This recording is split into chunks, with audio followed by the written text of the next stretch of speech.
सहनाववतु सहनौ भुनक्तु सह वीर्यं करवावहै तेजस्विनावधीतमस्तु मा विद्विषावहै।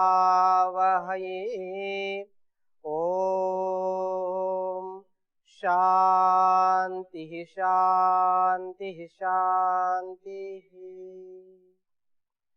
वैदिक जीवन पद्धति इस कक्षा में आप सबका हार्दिक स्वागत है, अभिनंदन है।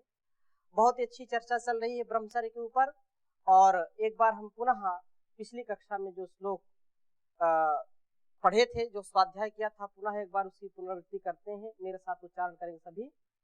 मरणं बिंदु निपातेन वर्णं बिंदु निपातेन जीवनं बिंदु धारणात्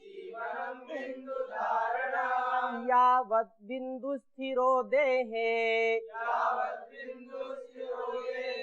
तावत् काल भयं कुतः। इस जीवन में जिसने ब्रह्मचर्य को धारण किया है वो कभी अन्याय से, अत्याचार से, भ्रष्टाचार से, जीवन की जो भी हानियां हैं या जीवन में जो भी दुरित आते हैं उनको वह उठा करके फेंक देता है। कभी भी वह निराश नहीं होता है, उसको मृत्यु का कभी भय नहीं होता है। जब तक जीता है शान से जीता है, और जब मरता है तो भी शान से मरता है। ये ब्रह्मचर्य की शक्ति है। जो महाभारत के विशेष योद्धा भीष्म जी का जीवन देखिए, महर्षि देव दयानंद जी का जीवन देखिए। जब तक इन्होंने जिया शान से जिया, और मरे भी तो शान से। किसी की गुलामी नहीं करता ब्रह्मचारी, उत्साह से लबालब भरा रहता है, जान से ठसाठस भरा रहता है। जिसने ब्रह्मचर्य की घुट्टी पी है कभी किसी से हताशा निराशा का कोई प्रश्न ही नहीं कि वह उसको कोई माई का लाल हताश निराश कर सके। हमने पीछे चर्चा की थी कि आज का जो युवक है विदेशी शिक्षा में ज्यादा रुचि लेता है। भारतीय जो शिक्षा है उसको लगता है ये तो हमारे पुरखों की, इसको क्या पढ़ना। मिल्टन और शेक्सपियर की जो है उसको कविताएं ज्यादा अच्छी लगती हैं। गीता उपनिषद के श्लोक और मंत्र, वेद मंत्र उसको अच्छे नहीं लगते। जिसमें जीवन जीने की कला का रहस्य छिपा है उस पर वो ध्यान नहीं देता। ये युवा है, और युवा जब भटकता है तो राष्ट्र भटकता है। युवा का जीवन यदि महान है तो राष्ट्र भी महान होगा। और जब युवा का जीवन पथ भ्रष्ट हो जाता है तो राष्ट्र भी पथ भ्रष्ट हो जाता है। क्योंकि जिस राष्ट्र के युवाओं में चरित्रता है, सच्चरित्रता, शुचिता, पवित्रता, शीलता है, वह राष्ट्र भी चरित्रवान होगा, महान होगा। भारतीय यही संस्कृति रही है, यही इसके संस्कार रहे हैं। और संस्कृति और संस्कार किससे मिलते हैं? वो मिलते हैं संस्कृत से। संस्कृत विद्या को लोगों ने भुला दिया। लॉर्ड मैकाले की शिक्षा को इतना प्रचारित और प्रसारित किया कि भारतीय, वो जानता था कि भारत के गुरुकुल जब तक हैं, जब तक यहां चरित्र का पाठ पढ़ाया जाएगा, जब तक ब्रह्मचर्य की घुट्टी पिलाई जाएगी, इस राष्ट्र का कोई बाल बांका नहीं कर सकता। इसलिए उसने जानबूझ करके भारत के गुरुकुलों को बंद कराया। क्यों? क्योंकि गुरुकुल में चाहे बालिकाओं का गुरुकुल रहता हो या बालकों का गुरुकुल रहता हो, उसमें जीवन का सच्चा मार्ग सिखाया जाता है, जीवन जीने की कला सिखाई जाती है, जितेंद्रिय बनाने का कार्य किया जाता है। और जिस राष्ट्र में व्यक्ति जितेंद्रिय होते हैं, चरित्रवान होते हैं, वे उनका जीवन महान बना करके अपने राष्ट्र को भी महान बनाते हैं। तो उसने जड़ काट दी, जहां से चरित्रवान, वीरवान, तेजस्वी, ओजस्वी ब्रह्मचारी, ब्रह्मचारियां निकलते थे, उसकी जड़ मैकाले ने कटवा दी। तब से राष्ट्र बिगड़ गया। जरूरत है फिर से तो परम पूज्य महाराज श्री के, परम पूज्य आचार्य श्री के पावन आशीर्वाद से, महर्षि देवदयानंद जी के पुरुषार्थ से आज हम उस शिक्षा को, उस विद्या को पुनः प्रतिष्ठित करने का सामर्थ्य अर्जित कर रहे हैं। राष्ट्र फिर से विश्व गुरु बने, इसके लिए हमको चरित्रवान बनना पड़ेगा, हमको वीरवान बनना पड़ेगा। आप रोज प्रार्थना करते हैं, क्या करते हैं? वीर्यमसि वीर्यम महि देहि, तेजोसि तेजो महि देहि, बलमसि। उस परमात्मा से, उस प्रभु से रोज प्रार्थना करते हैं तो उस परमात्मा की शक्ति उसकी भक्ति से मिलती है, और यही इस राष्ट्र का उत्थान कर सकते हैं। तो पुनः उसी विषय को आप में से किसी का कोई प्रश्न हो तो पूछ सकते हैं।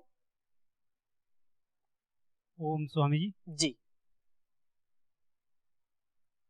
जैसे सभी लोगों को पता है कि संस्कार से ही जो है हमारे पुत्र की, पुत्री की जीवन उचित बन सकता है जी, और ये भी सभी को पता है कि संस्कार जो है संस्कृत ज्ञान से ही मिल सकता है जी, और संस्कृत ज्ञान जो है वो वेद शक्ति है, और वेद जो है ऋषियों का धर्म है, और ऋषि धर्म शक्ति ब्रह्म ज्ञान से भरपूर है।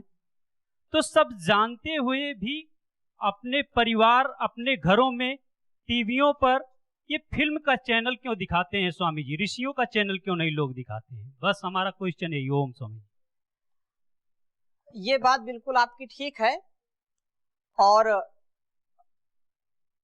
वो दूसरे जो आपका प्रश्न और आपका जो अंदर का भाव है उचित है, लेकिन इस बात को आप समझिए कि जब से परम पूज्य स्वामी जी महाराज ने राष्ट्र को जगाने का काम किया है, तो जहां पर लोग फिल्म देखते थे उन घरों में आस्था, संस्कार और वैदिक चैनल के अलावा कुछ देखा नहीं जाता।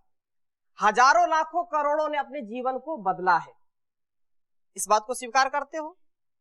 तो वो ठीक है, जो समय 150-2 वर्षों से जिस विद्या को नष्ट करने का काम किया जा रहा था, तो उसको संभालने में थोड़ा समय तो लगेगा। 10-20 वर्ष बाद देखना भारत का क्या स्वरूप होगा, है?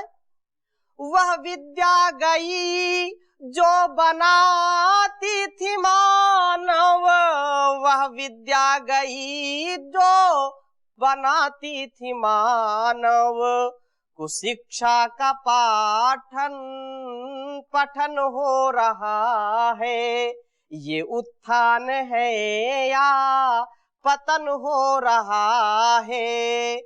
करो त्याग तुम हम भरे जेब अपनी, करो त्याग तुम हम भरे जेब अपनी, ये जनहित का कैसा दमन हो रहा है, ये उत्थान है या पतन हो रहा है।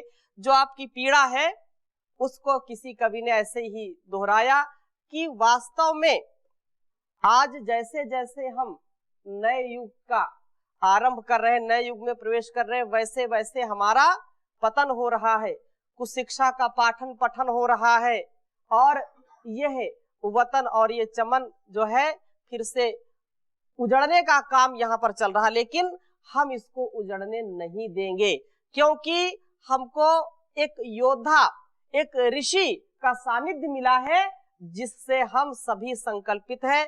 तो क्या आप इसको उजड़ने दोगे? क्या नहीं उजड़ने देंगे। तो ये जब संकल्प है, यही तो युवा शक्ति है, ये ब्रह्मचर्य की शक्ति है। और जब तक इस राष्ट्र में ऋषियों का ज्ञान है, तब तक इस राष्ट्र को महान बनने से कोई रोक नहीं सकता। जब तक वेदों का ज्ञान है, तब तक इसको कोई शमशान नहीं पहुंचा सकता। ये महान बना था, महान है, महान रहेगा। इसलिए महर्षि, अब आप बचपन की बात कर रहे हैं कि जब जानते हैं तो फिर ऐसा क्यों करते हैं लोग।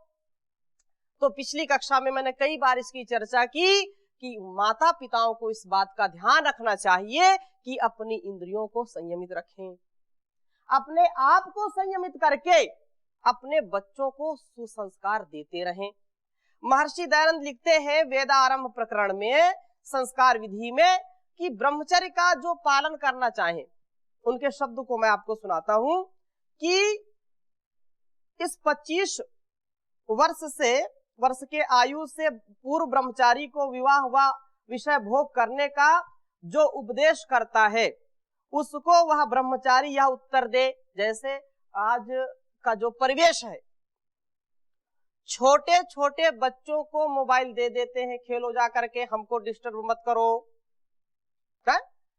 छोटे बच्चे ले गए कमरे में, शुरू कर दिया कुछ ना कुछ, जो चीज नहीं देखनी, जो चीज नहीं सुननी, उसी को सर्च करेंगे, उसी को देखेंगे। तो जहां चरित्र बनाने का कार्य होता था, वहां पर अपने निजी सुख के लिए चरित्र बिगाड़ने का काम लोग करते हैं। तो महर्षि कह रहे हैं कि यदि ऐसा कहीं कुसंग आ जाए, ऐसा यदि 25 वर्ष के पहले कोई प्रेरित भी करे आपको कि ब्रह्मचर्य क्या है, कुछ नहीं है, विवाह कर लो। ये क्योंकि बीच में ऐसी प्रथा चली थी कि लोग 10 वर्ष में ही विवाह कर देते थे, 12 वर्ष में विवाह कर देते थे, ये परंपरा से चली थी। लेकिन अब तो 21 वर्ष के पहले शादी यदि करेंगे तो जेल की हवा खानी पड़ेगी है? और चोरी से कोई करे तो क्या करेंगे? वो कुछ मजबूरियां थी पहले। तो वेदों का इसमें जो है आपको आदेश है कि 25 वर्ष से पहले विवाह नहीं करना चाहिए युवकों को। तो यदि कोई ऐसा आपका मतलब और भी जो गृहस्थ में जाना चाहते हैं, वैदिक चैनल के देखने वाले बहुत युवक और युवतियां इस जीवन में यदि ब्रह्मचर्य युक्त अपना जीवन जीना चाहते हैं, तो 25 वर्ष के पहले कभी भी आप ब्रह्मचर्य का जो है मन ना बनाएं। अर्थात ब्रह्मचर्य को अखंड प्रचंड तरीके से उसका पालन करें, उसको खंडित ना होने दें। और महर्षि लिख रहे हैं कि यदि उसके ब्रह्मचर्य को डिगाना चाहता है तो उसको वह ब्रह्मचारी यह उत्तर देवे कि देख, यदि मेरे प्राण, मन और इंद्रियां 25 वर्ष तक ब्रह्मचर्य से बलवान ना हुए तो मध्यम सवन, जो कि आगे 44 वर्ष तक का ब्रह्मचर्य कहा है, उसको पूर्ण करने के लिए मुझ में सामर्थ्य ना हो सकेगा।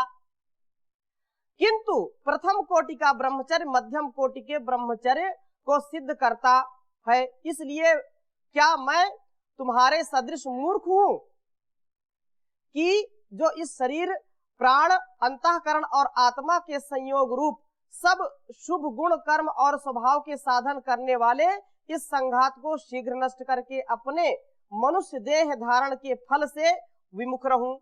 अर्थात यदि वीर का नाश होगा तो कभी भी आत्मोन्नति व्यक्ति नहीं कर सकता, कभी भी शारीरिक उन्नति नहीं कर सकता, कभी भी उसका अंतःकरण विकसित नहीं हो सकता।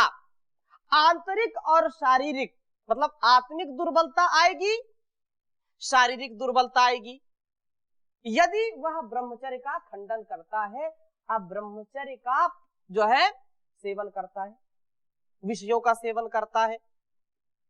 आगे कह रहे हैं किस जो है संघात को नष्ट भ्रष्ट मैं करके मनुष्य जीवन को कैसे, इस मनुष्य देह धारण के फल को कैसे उससे विमुख रहूं। अर्थात ये मानव का शरीर किस लिए मिला है?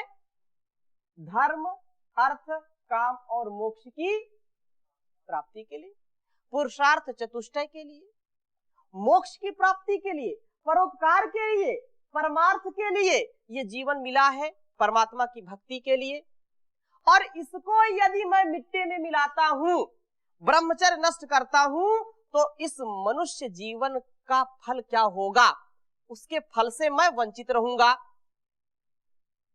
बहुत पहले एक भजन सुना था, पाके सुंदर बदन कर प्रभु का भजन, दुनिया फानी का कोई भरोसा नहीं। कितने राजा गए, कितने रानी गई, राजधानी का कोई भरोसा नहीं। इस सुघड़ बेला में कर कमाई भली, नौजवानी का कोई भरोसा नहीं। इस तन को पाकर के, इस मन को पाकर के, इतना अच्छा और सुंदर तन मन पाकर के, परमात्मा के द्वारा इस धन को पाकर के यदि हमने अपने को महान नहीं बनाया तो फिर जीवन का कोई मूल्य नहीं है। ये इसको पाकर के हमको ब्रह्मचर्य युक्त जीवन जीना चाहिए, इंद्रिय जित होकर के, इंद्रियों की गुलामी नहीं, क्योंकि इंद्रियां हमारी सबसे बड़ी शत्रु हैं और इंद्रियां ही हमारी सबसे बड़ी मित्र हैं। आचार्य शंकर लिखते हैं, किसी ने प्रश्नोत्तरी में उन्होंने कहा कि मनुष्य की सबसे बड़ी शत्रु क्या है? तो कहा निज इंद्रियाणी के शत्रुवः सन्ति निज इंद्रियाणी। कौन शत्रु है तुम्हारे सबसे बड़े? तुम्हारी खुद की इंद्रियां। मित्र कौन है? तो फिर उसी में उत्तर दे रहे हैं, तानेव मित्राणी जितानी यानी। वही इंद्रियां सबसे बड़ी आपकी मित्र हैं, जितानी यानी जिसके द्वारा इंद्रियों को जीत लिया जाता है, वही इंद्रियां उसकी सबसे बड़ी क्या हो जाती हैं? मित्र हो जाती हैं। तो अपनी इंद्रियों को नियंत्रित रखें, उपस्थेंद्रिय को नियंत्रित रखें, जिससे हमारा जीवन ब्रह्मचर्य से ओतप्रोत रहे। जीवन बड़ा अनमोल है, इसको ऐसे ही हम ना बर्बाद करें, मिट्टी में इसको ना मिलाएं। बड़े भाग मानुष तन पावा, सुर दुर्लभ सब ग्रंथ गावा। सब ग्रंथों ने यह प्रामाणिक रूप से कहा है, उद्घोष किया है कि ये मानव का जीवन सबसे ज्यादा महान है। तो इस मानव का जीवन पा करके अपने जीवन को चमकाएं, इसको मिट्टी में ना मिलाएं। एक भजन भी गाते हैं आप, मनुष्य जन्म अनमोल रे, इसे माटी में ना घोल रे। अब तो मिला है फिर ना मिलेगा, कभी नहीं कभी नहीं कभी नहीं। तो ये जो जीवन हमको मिला है, ये किसी शुभ कर्म का फल है। तो इस जीवन को चमकाइए, इसको महान बनाइए, तभी इसका कल्याण होगा और समाज का कल्याण होगा और राष्ट्र का कल्याण होगा। को थोड़ा सा आगे बढ़ाते हुए कि और सब आश्रमों के मूल, सब उत्तम कर्मों में उत्तम कर्म और सबके मुख्य कारण ब्रह्मचर्य को जो है खंडित करके महादुख सागर में कभी जो है मैं डूबूं। किंतु जो प्रथम आयु में ब्रह्मचर्य करता है, वह ब्रह्मचर्य के सेवन से विद्या को प्राप्त होके निश्चित रोग रहित होता है। इसलिए तुम मूर्ख लोगों के कहने से ब्रह्मचर्य का लोप मैं कभी ना करूंगा। जो माता पिता या बड़े बुजुर्ग 25 वर्ष के पहले यदि कहें विवाह कर लो, तो उनको ये बोलना चाहिए कि 25 वर्ष के पहले यदि विवाह करूंगा, अब ब्रह्मचर्य युक्त रहूंगा, तो जीवन के जो सुख हैं अर्थात जीवन की जो निरोगता है उसको मैं कभी पा नहीं पाऊंगा, कभी उससे जो है लाभान्वित नहीं हो पाऊंगा, क्योंकि मुझको जिस आयु में विद्या को प्राप्त करना चाहिए, बल और वीर की वृद्धि करनी चाहिए, उसमें आप उस समय मुझको भोग में डाल रहे हो, उस समय आप ब्रह्मचर्य, मेरा ब्रह्मचर्य खंडित करा रहे हो, तो मेरा जीवन कभी सुखमय नहीं हो सकता है।